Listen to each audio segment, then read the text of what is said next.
Eu mesmo com você aqui nas ondas da 100.7.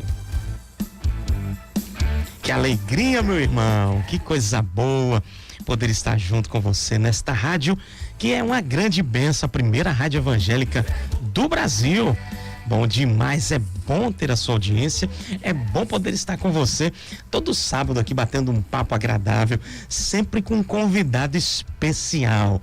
O VerboCast é um programa da Igreja Verbo da Vida no bairro de Campo Grande, Recife, Pernambuco. E eu tenho a alegria, a honra de apacentar este lindo rebanho para a glória do Senhor, cuidando, na verdade, do rebanho que é do Senhor Jesus Cristo, né?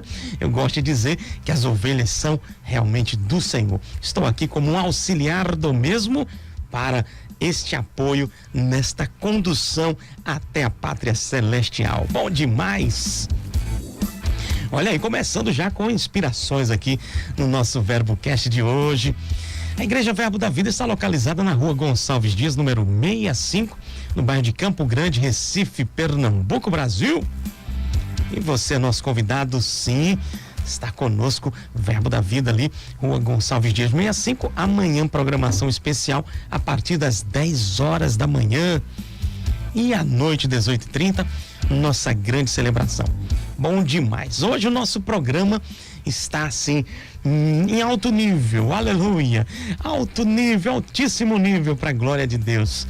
Está conosco a reverenda psicóloga Ana Carolina. Graça e paz, minha irmã, tudo bom? Graça e paz, pastor. Que alegria, que honra estar aqui, né? Oh, minha filha, pelo amor de Deus, pelo amor de Deus. Dividir esse momento. Eu quero também, né, cumprimentar aí todos que estão nos ouvindo. E vai ser um tempo precioso que vamos passar juntos aqui. Eu não tenho dúvida mesmo.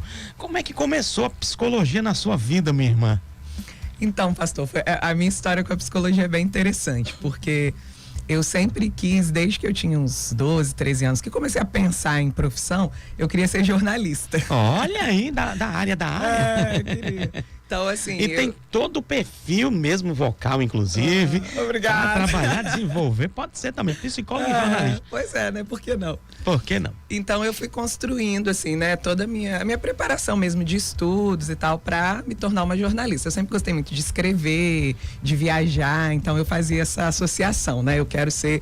Eu me inspirava muito na Glória Maria, né? Falava, eu quero ser como a Glória Maria, viajando. Olha, que e tal. chique. E aí, eu morava em Vila Velha, no Espírito Santo, nessa época. Eu sou do Rio, mas morava lá em Vila Velha. E eu fui participar, eu estava no 3º ano já do ensino médio, e fui participar de uma feira de profissões na universidade que depois eu acabei estudando, né? Que é a Federal do Espírito Santo. Que legal. E aí, lá nessa feira, os alunos de psicologia, de jornalismo, enfim. E eu fui com uma colega que queria fazer psicologia. E aí os alunos estavam explicando para ela como é o curso, a grade curricular. E eu ali do lado ouvindo, aquilo começou a chamar a minha atenção. Eu falei, gente, eu acho que esse negócio tem a ver comigo. E aí, Deus. Naquele momento, era o meio do ano, faltavam poucos meses para o vestibular. Um momento decisivo, né? Eu já estava me preparando com, a gente chama de optativas, né? Então era outra linha para jornalismo. E eu me lembro que voltando para casa dentro do ônibus, eu falei com essa minha colega, eu acho que eu vou fazer psicologia.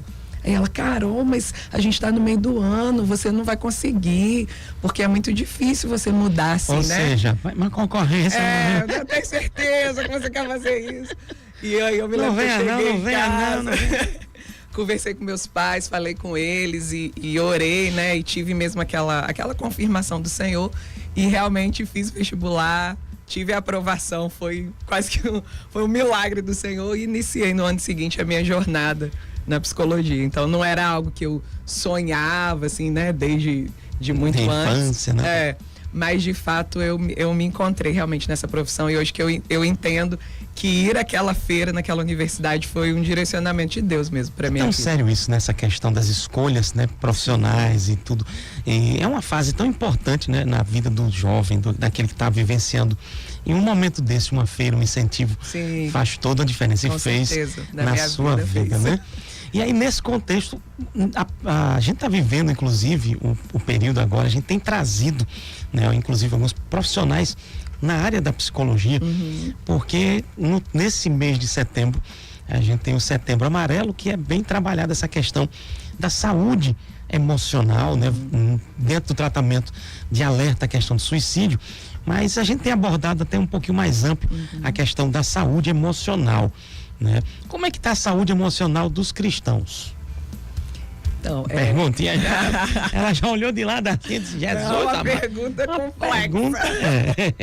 Mas assim, é uma área que eu gosto bastante, eu entendo também, né? Que é algo que o Senhor tem me chamado a estar mais envolvida. Sim.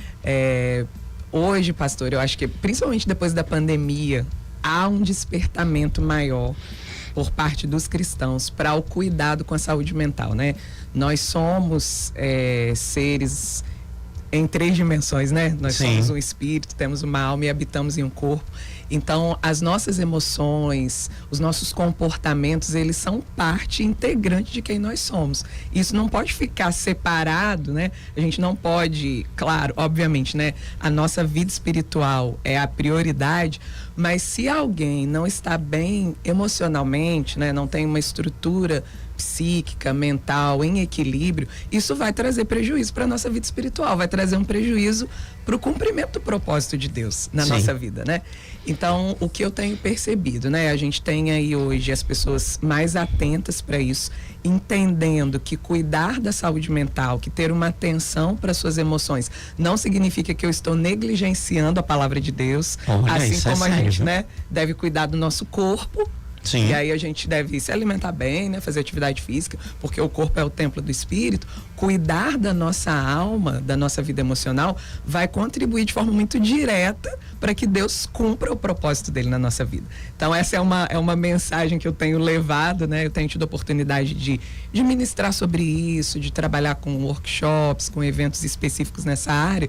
Então a minha, assim, o que eu passo mesmo para as pessoas, né? É que a Bíblia também traz instruções, né? O apóstolo Paulo, lá em 1 Tessalonicenses 5:23, ele vai falar da importância de nós apresentarmos o nosso espírito, alma e corpo irrepreensíveis diante do Senhor. Então essa é uma responsabilidade nossa. Um dia vamos prestar contas, né? E enquanto estamos aqui, precisamos de fato cuidar bem dessa área da nossa vida. Muito bom. Então não é coisa de doido não, né? Não, vou na psicóloga, eita, tá ficando doido, né? Mas tem muito esse estigma, né? E tá sendo, graças a Deus, assim, inclusive essa porta da gente tá tratando sobre isso, né? Dentro do universo, a gente poder falar disso cristão aqui. Também. É importante, né? Porque ficou muitos anos esse paradigma, né? E pastor, eu acredito que assim, não só no nosso meio cristão, mas de uma forma geral, existe mesmo alguns tabus ainda em relação ao cuidado da saúde mental, a própria psicologia, né? A psicologia como profissão, em termos históricos, ela é muito recente. A psicologia foi estabelecida como profissão no Brasil em 1962. Então, se a gente olha para a história, é um período curto ainda, né? Então, assim, e durante muito tempo, o cuidado da saúde mental esteve associado, de fato, à loucura.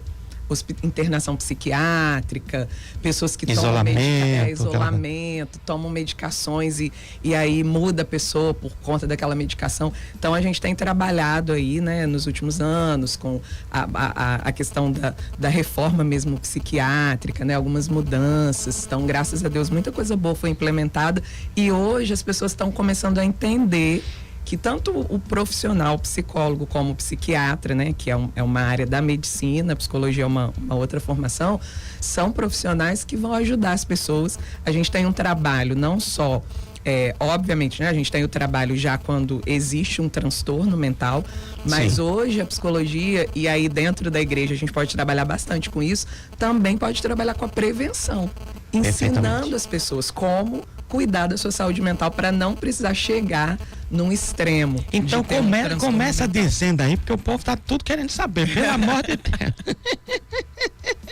Como fazer? Como é que é essa prevenção? Como é que é esse cuidado? Qual é a atenção que a gente tem que ter em relação a essa questão da saúde mental? Olha, algo que eu sempre digo, né? E aí, como a gente está aqui falando para um público que é majoritariamente cristão, a gente entender o lugar das emoções na nossa vida. A gente não pode supervalorizar as emoções, então ter uma vida emocional, né? Que não, eu só vou me mover por aquilo que eu tô sentindo, as minhas emoções, E hoje a gente vê muito esse discurso, né? Não, o que importa são as minhas emoções, o que importa é como eu me sinto. E essa fala não é bíblica, né? Por outro lado, a gente também não pode negligenciar o que sente. Então assim, não, eu não estou sentindo isso aqui não é importante, eu não vou dar atenção. Né? A negação. Então, o primeiro ponto é sempre trazer a vida emocional para um lugar de equilíbrio, né? Eu sei que você aí que está ouvindo a gente pelo rádio não está com a imagem, né? Mas você pode agora acessar o Verbo Recife Campo Grande no YouTube, que a gente tá ao vivaço aqui no YouTube, Você que tá vendo a gente aí pelo YouTube, né? Eu costumo dizer que, assim, não pode ficar aqui, né? As nossas emoções, por exemplo, como esse copo d'água, elas não podem ficar aqui ocupando um lugar central, mas elas também não podem ficar tão distantes. Sim. Então, eu tenho que manter no meu campo de visão, mas não pode ocupar o lugar central na minha vida. E aí, a gente tem, né? Esse é o primeiro passo. Além disso, de trazer um equilíbrio para esse lugar das emoções, existem práticas, né, diárias que a gente pode fazer, estabelecer limites para a nossa vida. A gente tem visto muitas pessoas sofrendo de esgotamento. A gente tem uma síndrome na psicologia que hoje está muito conhecida, que é o burnout, né, que é um esgotamento. É um diagnóstico que afeta muitos pastores, ministros, né? Pessoas que têm, às vezes, assim, uma sobrecarga de trabalho. Essa síndrome de burnout, por exemplo, ela acaba afetando muito pessoas que cuidam de pessoas. Né? Então, tanto ministros como profissionais de saúde mesmo, médicos, enfermeiros, professores. Então, esse estabelecimento de limites, né? Eu preciso ter tempo adequado de descanso. Eu preciso ter tempo adequado para fazer coisas que me fazem bem. Então, o que me faz bem? O que eu gosto de fazer? Né? O que me dá alegria, que me dá prazer? Isso é fundamental para a manutenção do equilíbrio na minha saúde mental. Então, precisa fazer parte da minha rotina. Uma outra coisa importante também... Só rapidinho. Não, pode falar, pastor. Porque essa é uma temática bem interessante. Eu sei que muita gente fica se perguntando, né? Eu ouvi um dia, inclusive, tá em um dos nossos episódios, um depoimento de um amado amigo pastor, que ele chegou num ponto de burnout tão assim, sério mesmo, que ele não queria nem estar no altar da igreja, ele não queria nem estar, e foi chamado para isso, né? Foi chamado para isso. Então, assim, tem pessoas que dizem, não, mas eu amo a minha profissão, eu amo o que eu faço, eu gosto do que eu faço. Até que ponto ela precisa ficar, a partir de que momento ela tem que abrir esse alerta? Porque, olha só, ainda existe um chamado, quando a gente está falando, né, de ministério principalmente, existe um chamado, existe uma vocação. No entanto, quando não há, aquela pessoa não se permite um tempo adequado, tem duas coisas fundamentais: limite, tempo adequado de descanso, e uma outra coisa que é muito comum com quem está no ministério é um envolvimento excessivo com as cargas das outras pessoas. As demandas dos outros. As demandas dos outros. Obviamente, a gente precisa ter sensibilidade, a gente precisa estar com o coração aberto, né? A Bíblia nos instrui sobre isso, levar as cargas uns dos outros, mas também há uma necessidade de entender, peraí, agora eu fiz o que eu podia fazer como um pastor, como um ministro. Agora eu preciso deixar essa pessoa tomar as decisões dela. Inclusive, o psicólogo passa muito por isso também, né? Sim. A gente também. Às vezes as pessoas me perguntam, Carol, como você consegue ouvir problemas de tantas pessoas e tal? Porque eu preciso fazer essa separação. No final do dia... Necessário demais. Eu preciso me desligar. Eu fiz o que eu podia fazer para aquelas pessoas. Agora, cada um com a sua responsabilidade. E isso tanto no profissional, né, como psicóloga, também no ministério. No ministerial. E aí, pastor, o que acontece é que às vezes as pessoas não estão respeitando esses limites. E o burnout, né, o senhor trouxe um dado interessante, que o pastor não queria estar pregando. Então, no burnout, o que acontece é que aquela pessoa que está vivendo essa síndrome, ela quer se desligar, no caso dos elementos da sua profissão, né? Sim. No caso de um pastor, de estar no púlpito ou de fazer aconselhamento. Sim. Porque já tem um esgotamento tão grande que ele não tem mais uma energia psíquica, né? A gente chama, para realizar aquele trabalho. Tem um livro, inclusive, excelente, que é Andando com o Tanque Vazio. Sim, muito bom livro. O N. Cordeiro, ele passou por isso, né? Ele teve o burnout, então... É bem importante que esses limites estejam bem estabelecidos. Muito bom. E aí você estava falando sobre aqueles conselhos, né, em relação à prevenção. Eu te interrompi, não, imagina, mas vá no segundo ponto aí. Primeiro foi o burnout, né, do alerta que você tem que ter. Quais são os outros passos de alerta para a questão da saúde emocional? Então, uma outra coisa importante, né, é estar atento a essa questão dos limites, estabelecer as emoções num lugar certo, né, na nossa vida. E uma outra coisa muito importante também é a gente trabalhar o nosso processo de autoconhecimento. Sim. O que a gente vê muitas vezes, né, tanto no contexto da igreja, eu vejo também no meu contexto como psicóloga, são pessoas que estão sofrendo porque elas não se conhecem. Então, assim, parar mesmo para pensar quem eu sou, né? E aqui, claro, a gente sabe, né? Quem nós somos em Cristo. Mas isso aí dá outro verbocast, viu? É pano pra manga, né, pastor? Tem assunto aqui pra muito tempo. Mas, assim, as coisas básicas, né? Eu digo para as pessoas assim, faça algumas perguntas básicas. O que me deixa feliz? Anota aí, irmão. Anota aí. Pega aí o seu bloquinho. Pega o bloquinho. E vai anotando, né? Então, assim, o que me deixa feliz? O que me deixa triste? Quais são as situações que fazem com que eu sinta raiva? São algumas coisas, algumas perguntas muito simples. O que eu identifico na minha vida de comportamentos que não me agradam? Nos outros ou em você? Em você, em você mesmo, né? Porque aqui a gente está falando de um processo de autoconhecimento. Sim. Então, assim, parar para se olhar. Porque, vamos lá, se tem uma pessoa que está percebendo que tem ficado triste constantemente, né? Certo. E aí ela identifica, peraí, o que tá me deixando triste? Quais são as situações que estão provocando essa tristeza? Eu percebo, eu consegui fazer uma conexão aqui. Eu percebo que sempre que acontece tal coisa, eu me sinto triste.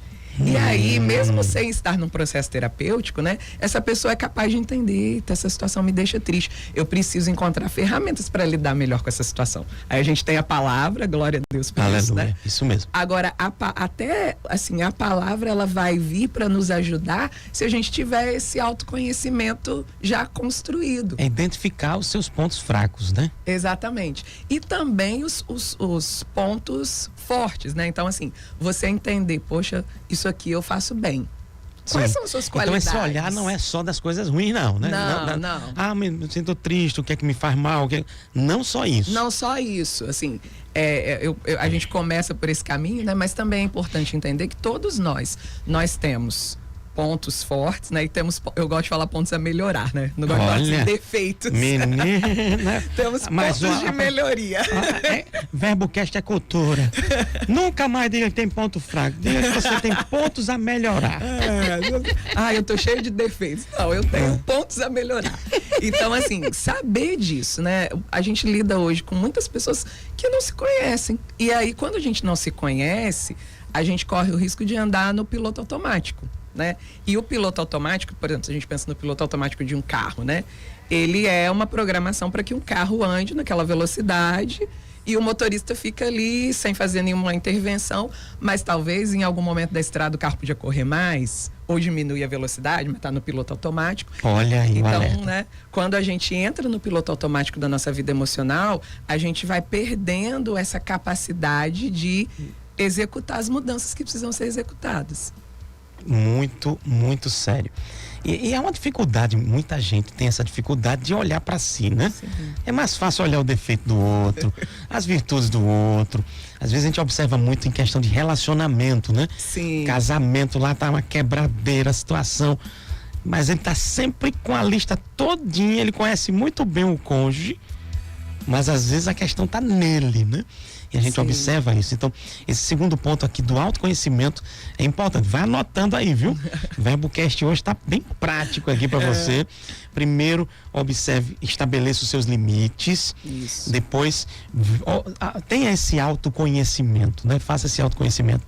Tem algum outro ponto em relação a essa questão da saúde que a gente possa destacar também como um ponto preventivo?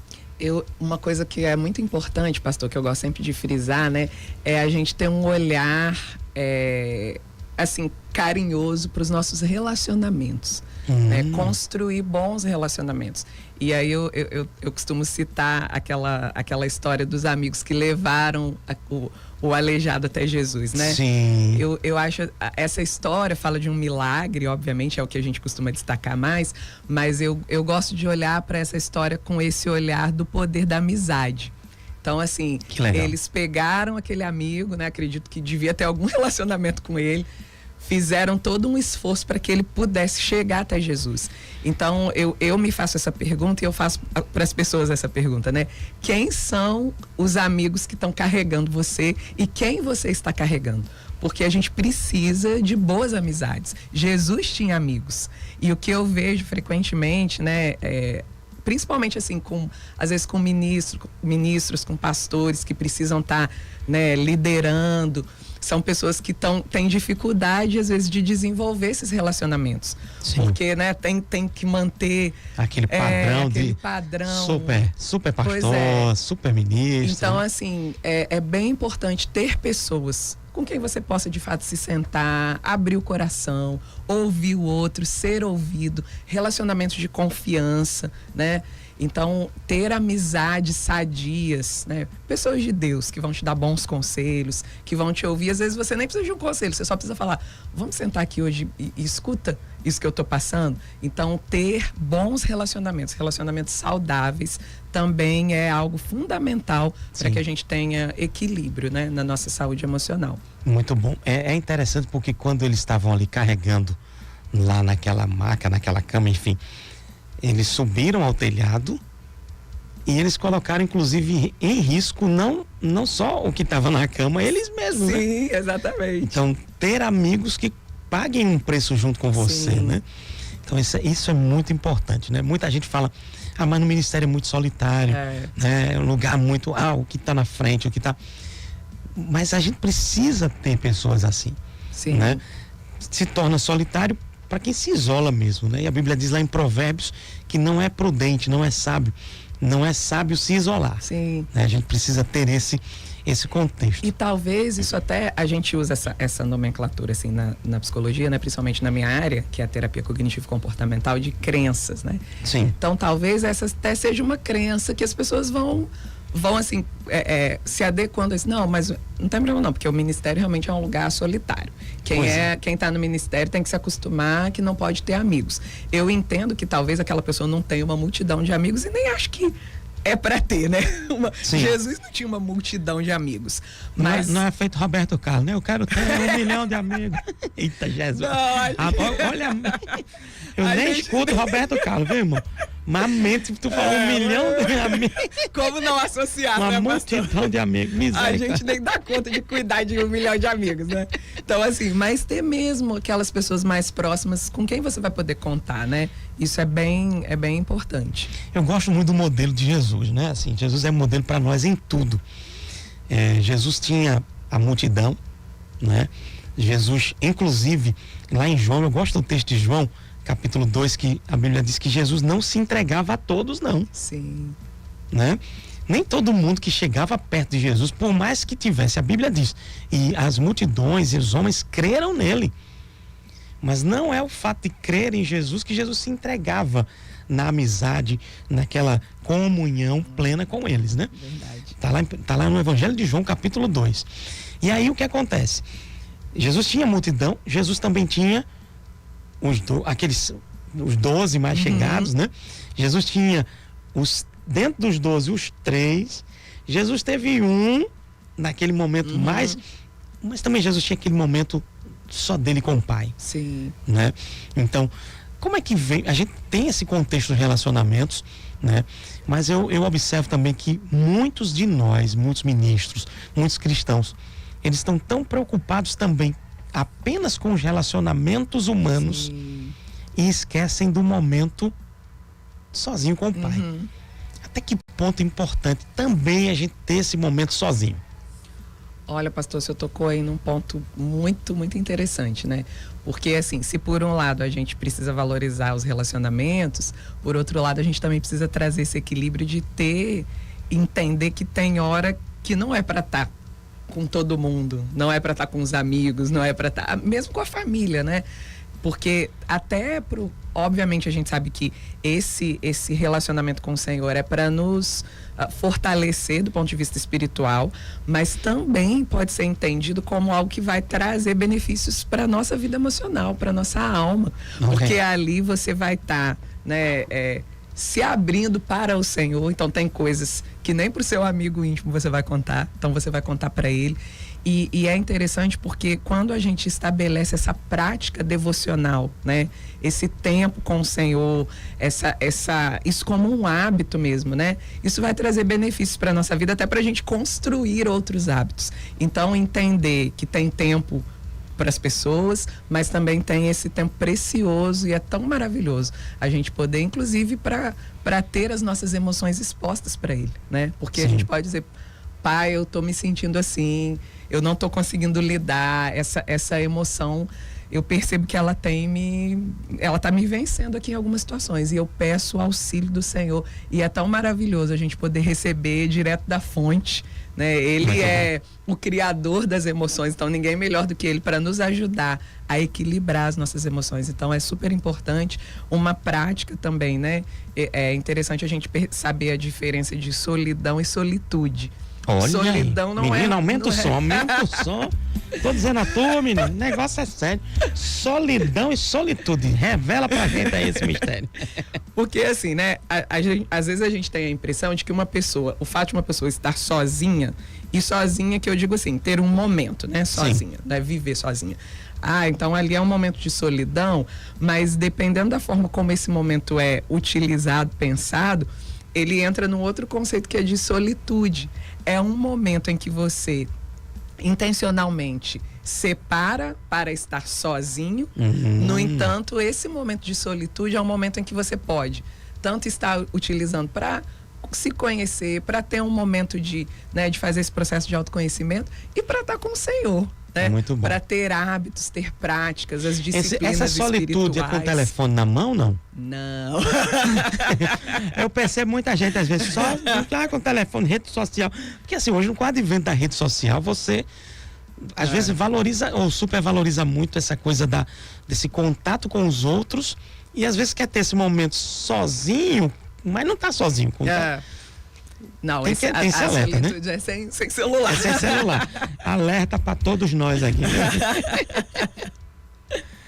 Mas aí nesse contexto da solitude, então você precisa saber aproveitar esse tempo. Sim. Mas não é aquele isolamento da depressão, que quer ficar trancado no quarto. Não é o isolamento da solidão que caracterizaria a solidão, né? E também não quer dizer que a gente tem que ficar o tempo todo na solitude, não. São momentos específicos mesmo, né? Que a gente pode escolher estar ali. Então aqui eu tô...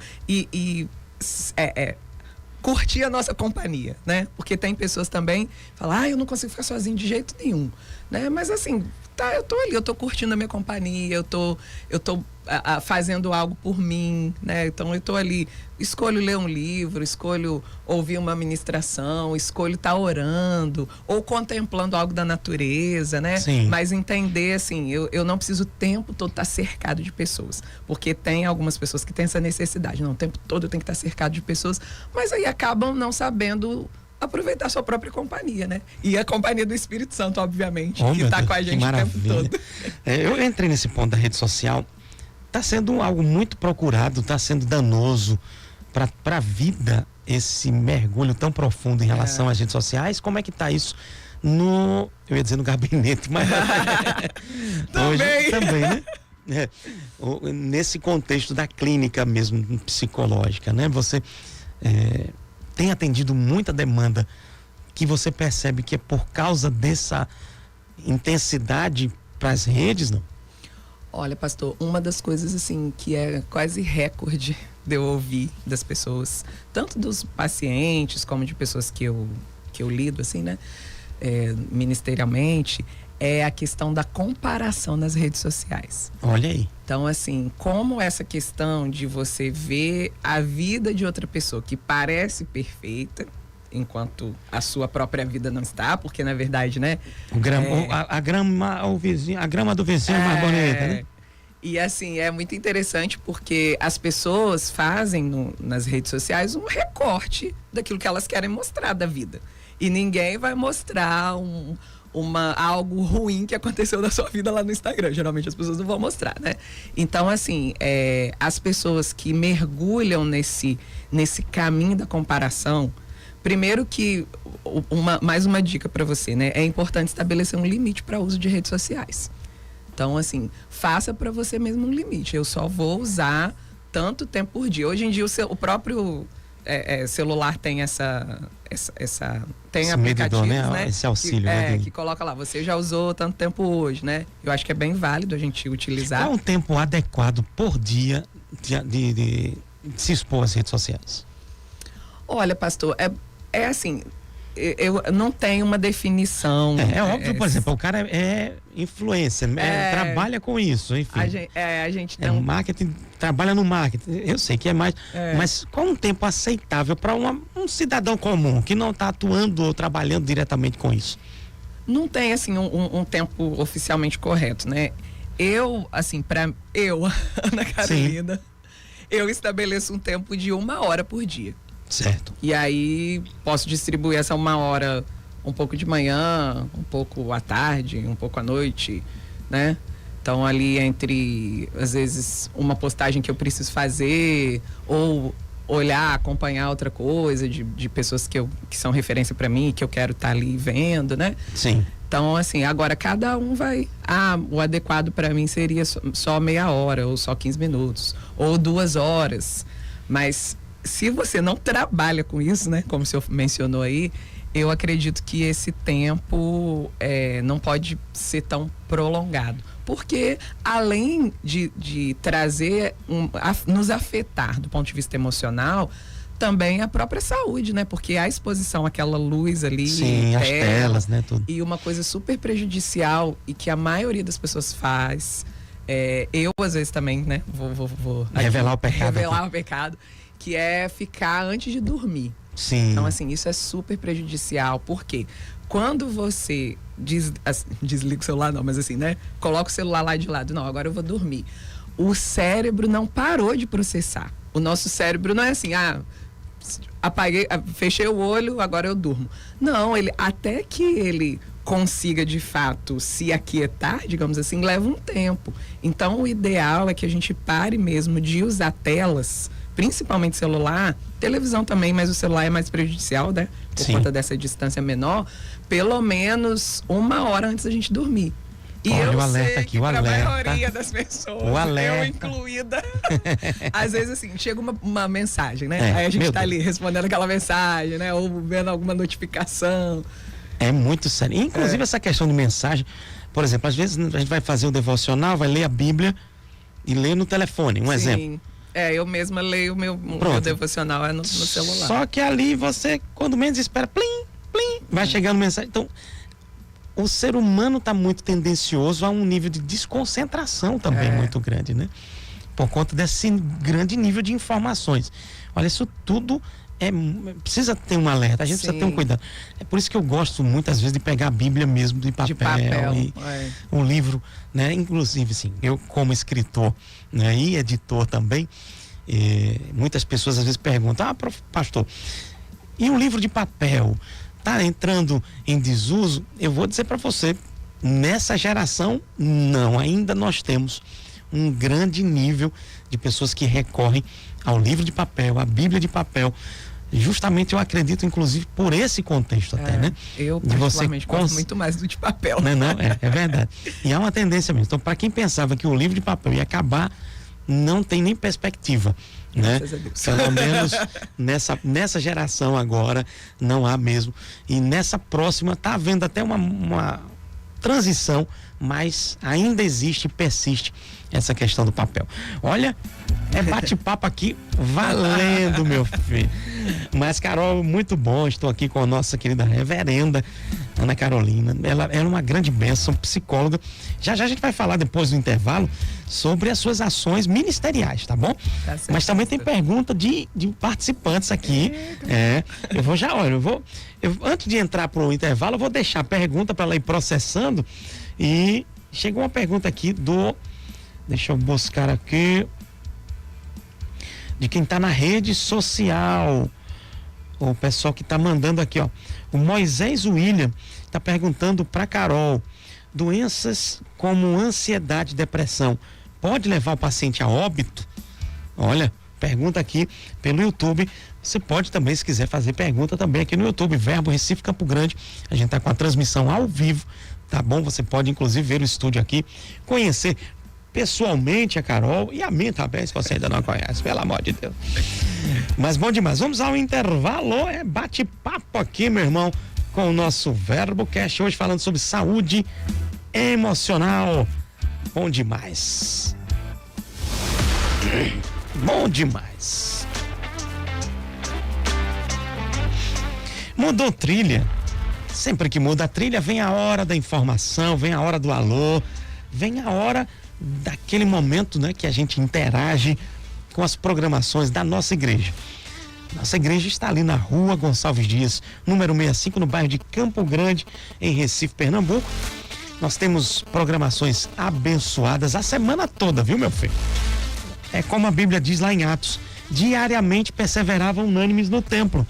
E a gente tá lá. Todos os dias tem uma programação para você, meu irmão, em nome de Jesus. A gente está começando mais um Se Liga no Verbo.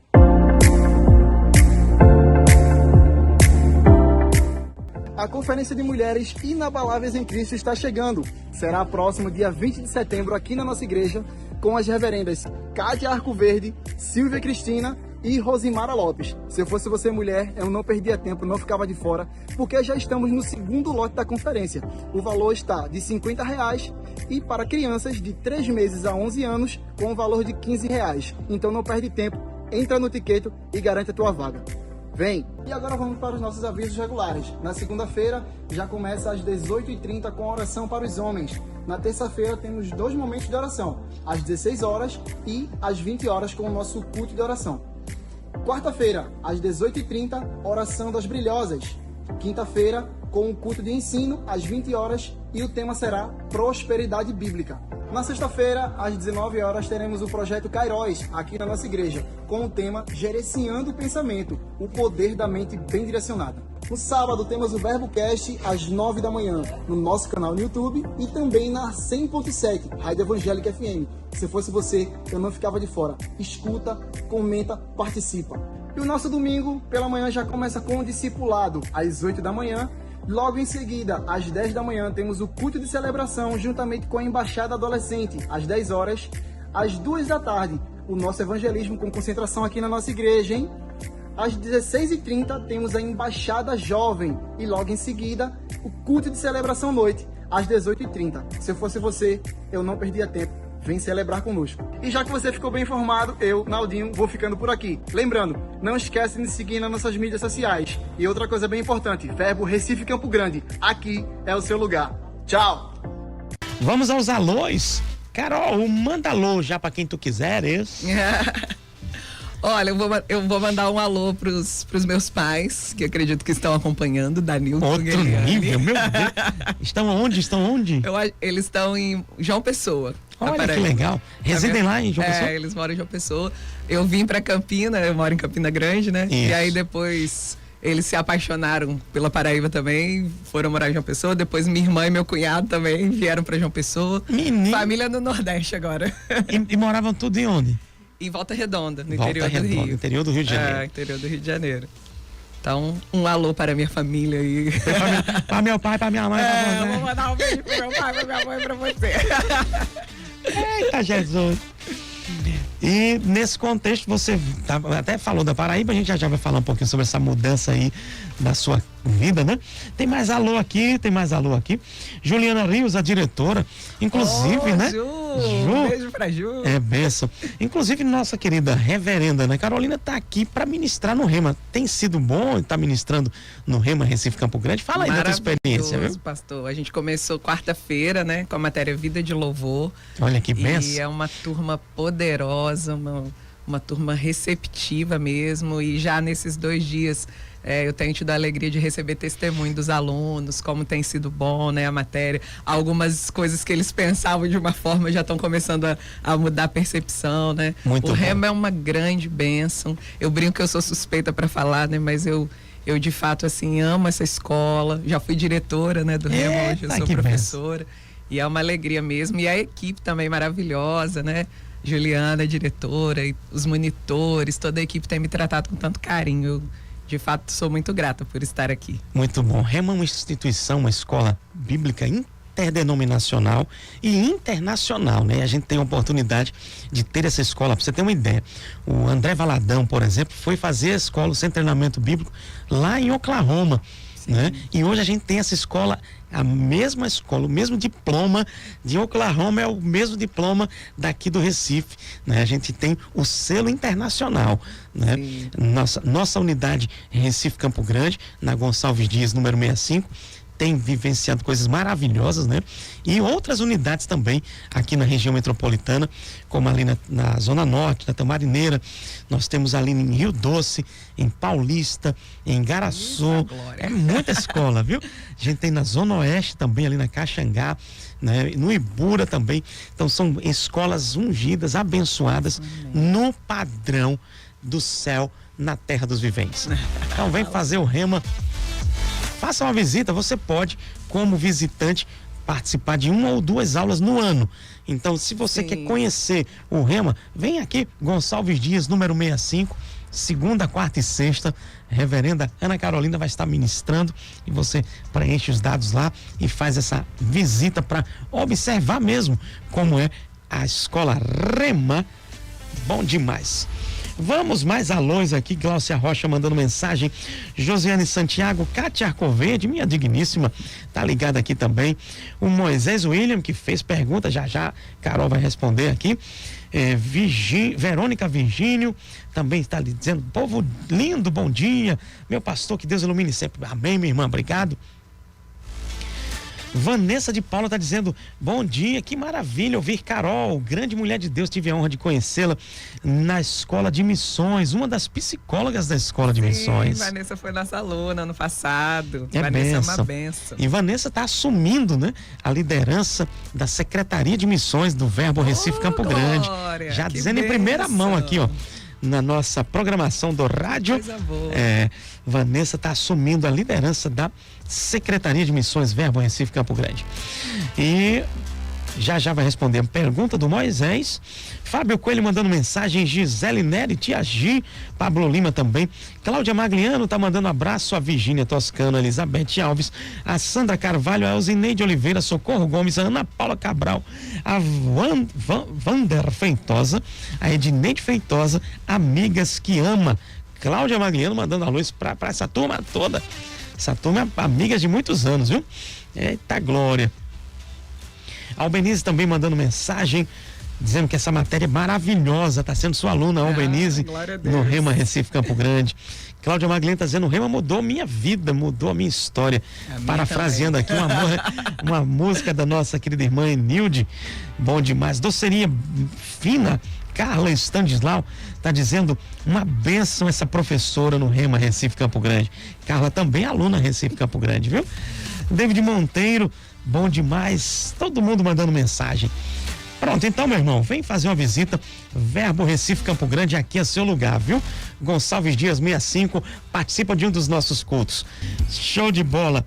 Mana, Danilton também tá mandando um abraço para o seu pai ali, ó. Eu vi aqui, chegou a mensagem, bom demais, tá ligado aqui no VerboCast de hoje, episódio 61. Que coisa boa. Minha irmã, respondendo a pergunta do William em relação à questão de ansiedade, depressão, chega a levar a óbito? Sim, é possível, né? Claro que a gente aí tá falando de um quadro mais extremo, mas a gente tem um conjunto de transtornos. Então vamos lá, né? Ansiedade pode ser um episódio, a gente divide os transtornos mentais dessa forma. Então pode ser um episódio, o episódio é considerado algo que é mais passageiro, o paciente apresenta alguns sintomas, então o que a gente poderia apontar como sintomas de ansiedade? Pensamentos acelerados, sudorese, taquicardia, Às vezes tem alguns pacientes que têm problemas musculares, né? Um enrijecimento. Sim. Palavra difícil de falar. Muscular, insônia. Então, tudo isso está envolvido. Ou o aumento ou uma diminuição no apetite, tudo isso está envolvido com ansiedade. E aí a pessoa pode apresentar esses sintomas, mas não ser uma coisa que vai persistir. Mas tem pessoas que vão ter transtornos mesmo. Então, a gente tem alguns transtornos envolvidos com ansiedade. E dependendo do quadro, a depressão é um transtorno que tem mais, digamos assim, é mais provável que a pessoa que não trata e tem um estado, né? Volto a dizer, não é qualquer que todo mundo que tem tem depressão vai morrer, né? Não é isso. Mas uma depressão, dependendo do estado, dependendo das consequências também fisiológicas, se não tratada, o paciente vai entrando escalando, tanto né? naquele estado, né? Porque aí o que acontece? A depressão, uma das coisas que caracteriza a depressão a gente chama de uma desesperança.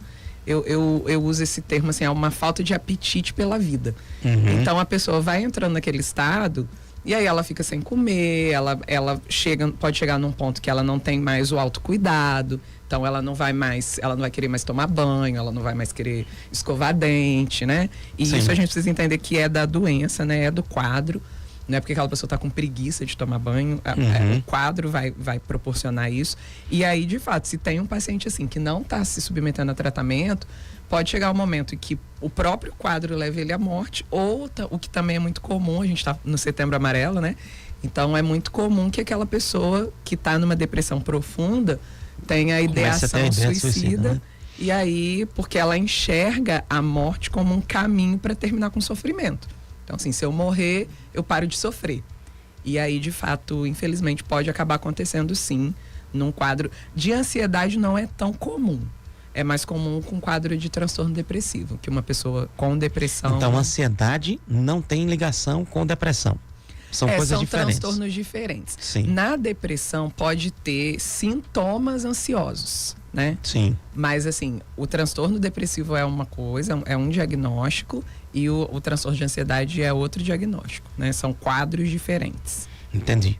Olha, é muito sério mesmo essa questão. Hoje tem muitos transtornos, né?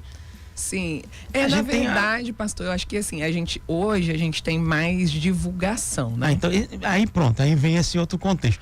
Hoje a gente vê muito falando sobre os transtornos e parece que tem muita coisa nascendo agora. Mas já tinha, só não tinha a divulgação disso. Por exemplo, o autismo, né? O autismo já existe há muitos anos, mas há 20, 30 anos atrás, provavelmente uma criança autista, ela tinha um outro diagnóstico. Então, assim, não se tinha o conhecimento e nem a divulgação. Hoje a gente tem uma divulgação, assim, maciça do autismo, né? A gente tem ações, a gente tem tratamentos ofertados pelas prefeituras e tal, mas há alguns anos atrás não existia. Então, tem algumas síndromes, de fato tem algumas que são mais recentes, como o burnout, por exemplo. Sim. Entrou para o CID, lista, né? Que a gente fala, né? Que é a Classificação Internacional de Doenças, mais recentemente. CID é o nome? O CID abrange tudo, e dentro do CID tem uma parte que é só de transtornos mentais. Então o burnout entrou. Outras que entraram também mais recentemente são os vícios são adicções, né? Em pornografia. Então hoje já é considerado um transtorno. É mesmo?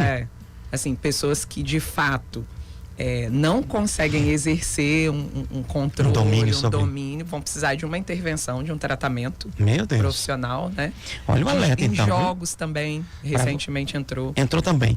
Então, gente, presta atenção. A questão do vício da pornografia, a questão do vício de jogos, isso é tão sério. Sim. Que já está, inclusive, na CID. Sim. Que é na Classificação Internacional de Doenças. Você que está preso a isso, né? Precisa buscar um apoio, precisa buscar esse socorro. Sim. Espiritual, sim, mas também profissional, sim. Então fica um alerta. Interessante que eu não sabia que essa parte de jogos tinha entrado como classificação. porque é tão sério, assim, quando a pessoa de fato está num nível que o vício já está tão forte, aí vai gerando o que a gente chama de comorbidades. Então, assim, o que são essas comorbidades, né, do ponto de vista psicológico? A pessoa vai deixando de ter um funcionamento psicológico normal para a vida. Então, uma pessoa que está tão envolvida, por exemplo, num vício com jogos, né? Sejam jogos de azar, sejam jogos mesmo de videogame, por exemplo, né? Sim. E aí ela daqui a pouco é uma pessoa que abre mão de trabalhar. A gente tem casos a China, por exemplo, já tem clínicas de reabilitação para pessoas viciadas em jogos. Em jogos de videogame. Já chega aqui também, porque hoje com esse negócio de bet, de não sei o que, a turma tem muitas pessoas presas nisso mesmo, né? Ó, pro senhor ver, inclusive entrando em dívidas. Sim, já ultrapassando limites aí de então, assim, vai trazendo consequências. Danos familiares, né, também. Vários danos que aí pode ser considerado, de fato, uma comorbidade. Eu recebi uma informação há acho que uns 3 anos atrás, por conta de um caso que eu estava tratando de um adolescente que era viciado em jogos, não esses de azar, né, mas jogos de internet, que tem adolescentes na China, olha que coisa absurda, né? Eles usam fralda descartável para não precisar ir ao banheiro e parar de jogar. Então, assim, é um nível... Então, isso é uma doença, é um transtorno. A pessoa vai perdendo a capacidade de fazer as coisas normais da vida. Opa, peraí, agora eu preciso ir no banheiro. Não. Então, para poder ficar o maior número de horas na frente da tela jogando, eles se submetem a coisas como essa. Usar um adolescente normal, assim, que não tem problema nenhum, usar a fralda descartável para não precisar levantar do seu lugar para ir ao banheiro.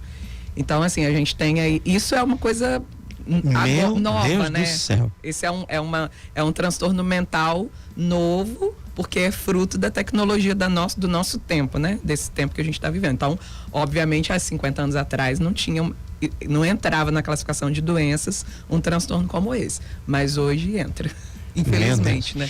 Quando a gente vai ver, por exemplo, a gente vai observar os dados, né, que estão rodando, inclusive agora, principalmente nesse período, que está muita divulgação de investigações não, por conta dos jogos, né? Da situação que está tendo de investigação policial, essa coisa toda. Bets, né? Das bets e tudo. Então, assim, isso tem trazido muita informação de bilhões que rodam nesse universo dos jogos, né, eletrônicos, da aposta, de tudo mais. Isso vem até um alerta para as famílias, né? Porque se você identificar alguém, por exemplo, que tá pedindo dinheiro emprestado, e essa pessoa não tinha o costume de fazer isso, normalmente você precisa acender esse alerta, né? Sim, é importante. Porque tem muita gente presa, inclusive, infelizmente, que acha que não é uma coisa normal, até cristão mesmo fazendo isso, e entrando numa prisão séria, porque, né? Não assim, engano. A né? gente lida também, quando a gente está falando desses transtornos, existe às vezes uma predisposição genética, Olha assim aí. como existe para o alcoolismo. Então, assim, né? Claro que a gente está aqui no meio cristão, a gente sabe que acima de todas as coisas está a palavra de Deus, né? Mas a palavra nos faz vencer essas situações. Exatamente. Mas falando do ponto de vista mesmo fisiológico, algumas pessoas têm uma predisposição genética para se tornarem adictas, né? Então, seja no alcoolismo, seja no jogo. Então, é sempre melhor não começar. Não botar a mão nisso aí. Porque assim, tem pessoas que talvez, eu vou jogar e não vai acontecer nada. Mas tem outras que vão entrar por esse caminho. E, de fato, essa é um reforço, porque às vezes a pessoa começa ganhando. Ela aposta, ganha. Aí ela vai recebendo um reforço. Isso é estrutura de manutenção de comportamento. Se o seu comportamento é reforçado, a tendência é que ele se repita. Então, ganhei dinheiro, quero mais. Ganhei dinheiro, quero mais. Aí chega uma hora que não deu certo. Não, mas se já deu certo 5 vezes, eu vou tentar de novo. E aí as pessoas vão, de fato, entrando e aí daqui a pouco estão envolvidas, né? De tal forma que está prejudicando a família, o trabalho, ela não consegue mais produzir, não consegue mais dormir. Enfim, aí traz uma série de consequências negativas. Então é melhor não começar. E se começou, pare. Peça ao Senhor para te ajudar, peça ao Senhor para te ajudar. Se não está conseguindo parar, peça ajuda, meu irmão. Não fica nessa não, porque isso é muito sério, tem muita gente sofrendo por causa desse contexto, né? É verdade. E entra um pouquinho naquele contexto também dessas síndromes também, tem muitas outras. A gente nem falou, nem daria para falar de todas, Sim, né? O TDAH, é assim a nomenclatura? O transtorno de déficit de atenção e hiperatividade. Pronto. Aí você olha de, meu Jesus, quando você vai para a listinha do que é, todo mundo tem um pouquinho. Todo mundo tem um pouquinho de Todo TDAH. mundo tem uma porcentagemzinha de TDAH, né? Eu tava olhando, menino, pelo amor de Deus. Deixa eu ver o que é que eu tenho. A gente tem uma matéria na faculdade de psicologia que chama psicopatologia, que é onde a gente estuda os transtornos, né? Aí eu me lembro que a gente fica, eu e meus colegas de turma ficavam, eita, eu acho que eu sou isso daí. Eita, eu acho que eu me encaixo nisso aí. Então todo mundo se encaixava, né? Em alguma coisa. Mas às vezes tem uma característica, mas não, por exemplo, uma pessoa que tem dificuldade de ter foco. Não significa que aquela pessoa tem TDAH. Amém, Jesus. Fiquem calmos. Pelo mas amor assim, de Deus. tem um critério que a gente chama de um critério diagnóstico, né? Então tem um conjunto de sintomas para eu dizer que uma pessoa tem um transtorno depressivo, ou tem TDAH, ou burnout, ela precisa obedecer a um critério. Então né? não é a listinha do Google, não, né? Que me dá você. Gente, muito cuidado com esse autodiagnóstico via Google. Ou agora chat GPT também. Eu tô sendo sincero mesmo. Eu vi algumas pessoas falando, né, da listinha e tal. Eu disse, meu irmão, peraí, bicho. Tá, então todo mundo tem um pouquinho de. Às vezes tem uma característica, né? Mas não significa que tenha o transtorno. O transtorno, né? Pelo amor de Deus, viu? Olha, minha querida, muita gente já mandando mensagem aqui também, continua mandando mensagem, falando, elogiando o seu trabalho. E aí, falando também do seu trabalho no contexto do Ministério, né? Você está lá em Campina Grande, como é que foi essa mudança para Campina Grande? A gente tem poucos minutinhos para terminar o programa já, olha para aí. Mas fala dessa experiência com a Escola de Missões, como é que está sendo esse momento na sua vida? Vou falar assim bem resumidamente, né? Então, eu sempre tive um chamado missionário, né? Mesmo antes de chegar no Ministério Verbo da Vida, eu era de uma outra denominação que tem muito forte essa questão de missões. E aí, né, essa trajetória do chamado ministerial acabou me levando para fazer a Escola de Missões, né? Eu já vinha de um envolvimento na minha igreja local lá em Volta Redonda, tinha sido diretora do Rema, já era professora, mas faltava já tinha feito Escola de Ministros, mas faltava mesmo essa parte, né, de uma formação missionária. Então, em 2022 eu fui para Campina, fiz a Escola de Missões, foi uma experiência maravilhosa, de fato é uma escola então, que foi seu professor. Pastor foi meu professor. Meu Deus, que maravilha. Geopolítica, gente, olha. Foi boa demais a Gostou matéria. Da matéria? Gostou da matéria? Muito boa. Que massa. Sempre muito divertido, né, pastor? Que massa, glória a Deus. E fui sua aluna também na Escola de Ministros lá em Guaratinguetá. Que benção. Eu fiz a itinerante lá em Guará, então já fui sua aluna 2 vezes. Meu Deus, a terceira pai de música. Fazer um curso aí, alguma ação para poder... E aí cheguei, né, lá em Campina, fiz a escola e no final do ano a gente apresenta um projeto, né, missionário. E o meu projeto foi justamente de acompanhamento missionário, de ajudar os missionários com as ferramentas da psicologia. E aí, diante desse projeto apresentado, eu fui convidada, né, pela Suelen, que é a gestora da agência, pela Larice. É missões puras, que é a nossa coordenadora, para trabalhar na agência de missões. E aí hoje eu tô na agência trabalhando com acompanhamento missionário e também faço parte da equipe de psicólogos da Escola de Missões. Que massa. Né? Então tô ali ajudando tanto na formação dos futuros missionários, né, como também auxiliando acompanhamento quem está no campo. Quem já está no campo. Que benção. Inclusive eu estava dando aula para o Japão esses dias, essa semana, né? E ministrando comunicação lá e direção nessa área de culto para o pessoal do Japão, e é um trabalho lindo, né? É muito bonito ver os missionários no campo. Olha, Carol, foi muito bom tê-la conosco aqui no nosso programa, no VerboCast, episódio 61. Esse episódio vai estar gravado na playlist no Verbo Recife Campo Grande. Todo esse bate-papo é muito importante para que você possa, de fato, ter esses alertas em relação à sua saúde emocional, né? Deixa suas redes sociais, onde o pessoal pode manter contato, até para que possa também, caso também tenha interesse, também ser acompanhada clinicamente, né? Porque você faz clínica, né? Sim. Então arrepia na tua divulgação profissional. Então, gente, o meu Instagram, assim, pessoal, né, é @caroltcoutinho. E eu tenho um projeto também nessa área, né, que é algo que o Senhor me deu no período da pandemia, de poder fazer essa conexão entre a palavra da fé e a psicologia, que se chama Teleios. A gente está aí desenvolvendo, que é o @projeto_Teleios, também lá no Instagram. Então você pode, né, me encontrar por lá, se comunicar comigo. E eu quero, né, também finalizar deixando esse importante alerta para se você percebe que está com algum sintoma, que está com alguma situação que não está conseguindo lidar, busque ajuda, né? As pessoas que estão nos ouvindo, busque ajuda na sua igreja local, busque ajuda de um profissional, né? Nós temos aí uma vida boa que o Senhor nos deu para vivermos e ela vai ser plena para nós em nome de Jesus. Glória Muito obrigada, a Deus. pastor. Feliz demais, obrigado pela sua presença. E agora você vai ficar com de tudo um pouco aqui nas ondas da 100.7 Rádio Evangélica FM. Um grande abraço a você, espero você no próximo sábado. Não esqueça, amanhã 10 da manhã, 18h30, celebrações abençoadas, Rua Gonçalves Dias, número 65, Verbo Recife, Campo Grande. Aqui é o seu lugar. Verbo Cast.